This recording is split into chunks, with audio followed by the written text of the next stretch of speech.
Սիրելի հայրենակիցներ, իսկապես կարևոր հարց են քննարկում, մանավանդ մեր նման անվտանգային խնդիրներ ունեցող երկրի համար, իսկապես կարևոր է, որ հասարակությունը լինի արդար, հասարակությունում լինի արդարություն եւ հավասարություն, դրա համար իսկապես շատ կարևոր է հասկանալ, ի վերջո մենք հիմա պայքարում ենք կոռուպցիայի դեմ, թե մի քիչ ուրիշ ուղղությամբ ենք շարունակում, ես փաստերով փորձեմ ցույց տալ, բայց միջև այդ ռեպլիկի կարգով ես ուզում եմ մեր հանրության ուշադրությունը հրավիրել են պարզ հանգամանքին, որ այս 7 արդեն 8-րդ տարվա ընթացքում այս իշխանությունը տենց էլ չկողմնորոշվեց, ի վերջո մենք ընդդիմադիրներս միլիոնների թալանած ու դրա մեջ լող տվող անհատներ ենք ու խմբակցություն ենք, թե 10,000 կամ 30,000 դրամի համար կոճակ սեղմողներ, որ գալիս են գրանցվեն, որ այդ 10,000-ը 30,000-ը չկորցնեն։ Մի հատ կողմնորոշվեք, էլի, մենք հիմա միլիոնների մեջ ենք բանանում, թե կնոպկա ենք սեղմում, որ աշխատավարձից չզրկվենք, ու այս լավագույնից ցույց է տալիս ձեր այդ, գիտեք, այդ ձեր թեզերի փուչ լինելը։ Ուղղակի պահի տակ ինչ սուտ պետք է, այդ սուտը կարող եք ասել։ Հիմա գանք կոռուպցիայի դեմ պայքարին։ Նախ չկա աշխարհում երկիր, որտեղ կոռուպցիա չկա,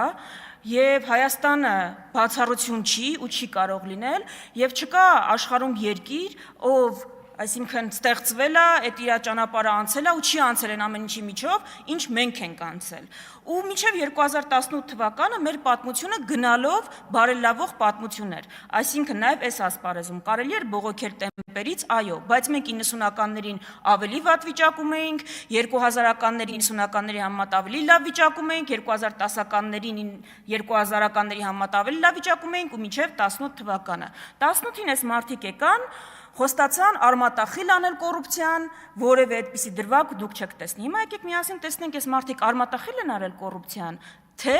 փաթեթավորել են կոռուպցիան, թե այնպես են արել կոռուպցիան, որ ինքը բացահայտելը ավելի դժվար լինի ու ավելի աննկատ դառնա ու ավելի համակարգային դառնա ու ավելի գրագետ դառնա ու արդյոք մեր ժողովրդի պայքարը դրա համար էր։ Այստեղ զեկուցում է կոմիտեի նախագահը, որ անցած տարվա արդյունքների մասին ու ես պարզ թվերով ուղղակի ցույց տամ, էլի 2025-ին քննվել է կոմիտեում, այսինքն նախաձեռնվել է 2500 վարույթ, ավարտվել է 890-ը։ Այդ 890-ից ես վստահ եմ, տասնյակների մասին դուք հմեկով ահասարսուռ ռեպորտաժներ եք տեսել։ Այսքան գույք են բանանում պատրաստվում բռնագանձել, այսքան միլիոնների դրամ է բանը պահանջում դատախազությունը, բայց գիտեք, քանիսն է կարճվել այդ գործերից, այդ 8000-ից, այդ 800-ից, 70%-ը 617-ը, ընդամենը 270 ուղարկվել է դատարան ու հələ այնտեղ հարց է կփլվի, թե կշարունակի մնալ։ Այսինքն, այս մարդիկ շոուի բեմադրելու բան են, մասնագետներ են։ Ուղղակի ձեզ իրոք պետք է այդ մասով բան անել, կրեդիտներ տալ, դուք իսկապես բրենդինգի ու շոուի մասնագետներ եք։ Ինչ ձեզ տան, շոու կսարքեք դրանից։ Նենց կփաթեթավորեք ու կբրենդավորեք, որ մարդ զարմացած կմնա։ Հիմա գալիս ենք այս իշխանության, ապօրինի գույքից խոսենք։ Ինչ են մեզ ասում, գալիս են այստեղ կարդում են այս վարույթներից մի հատվածներ ու ասում են տեսեք ինչ թալանա տեղ ունեցել, դատարանի վճիռները չկան, որևէ բան ապացուցված չի, մեծ մասը դրանք դատարանում փլվում են։ Հիմա մարդիկ, դուք այդ հայտարարություններն եք լսում, բայց մարդկանց բացատրությունները այդ հայտարարությունների մասին չեք լսում, այս վերջերս նույն Լևոն Մկրտչյանի գործով, ինչ է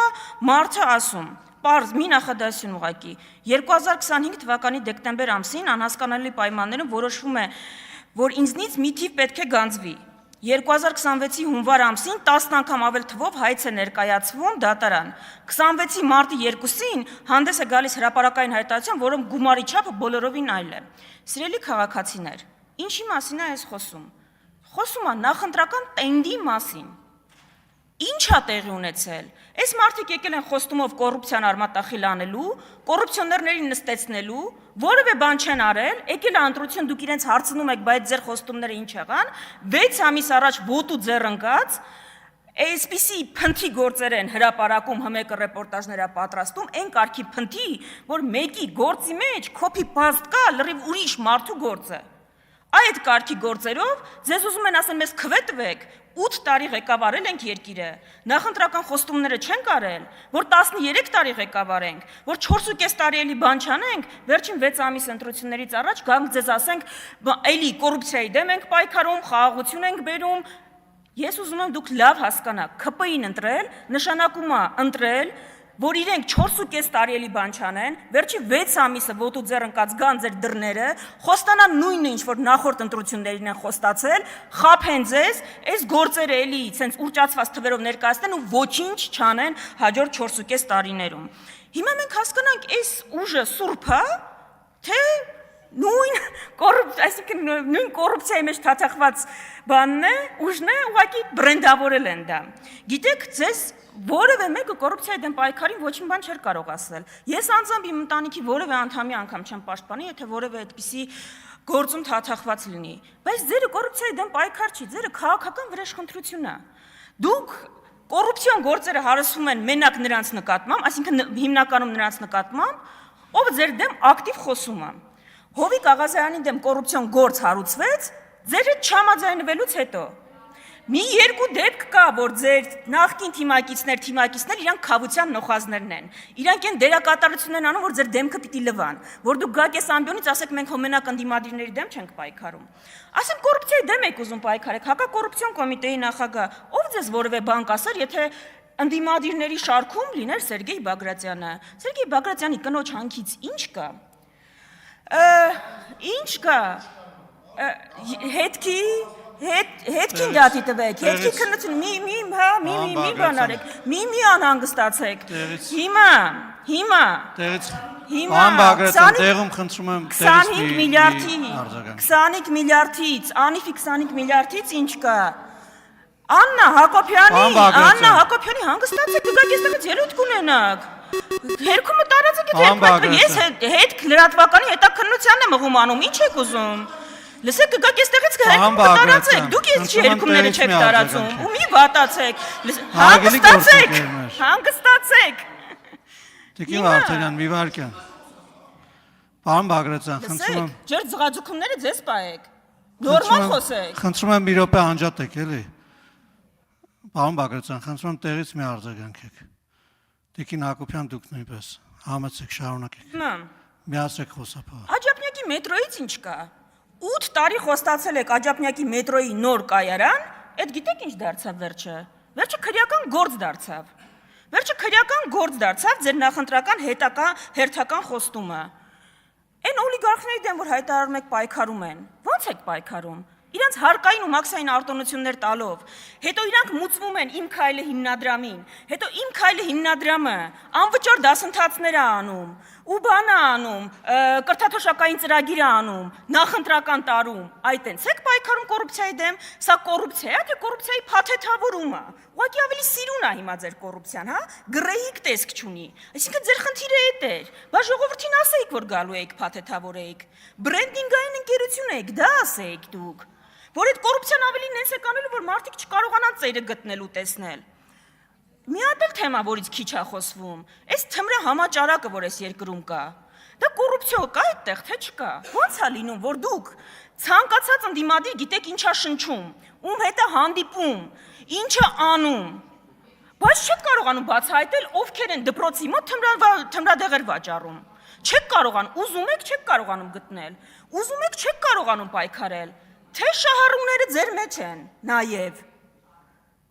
Ուզում եք չեք կարողանում գտնել այդ մարդկանց, այսինքն Հայաստանում կա մի հատ տենց բիզնես կայացած համակարգ կա, իշխանությունը չի կարող բացահայտի, ընդդիմադիրը գնում է Գյումրի, իրանք դիմավորում են այնտեղ, ուժայինները։ Հիմա ես նաև վերջում անդրադառնամ էլի այս ասֆալտը, այն ասֆալտը, որը դուք հպարտանում եք, 8 միլիարդը ընդհանրապես ձեր վարկը, որ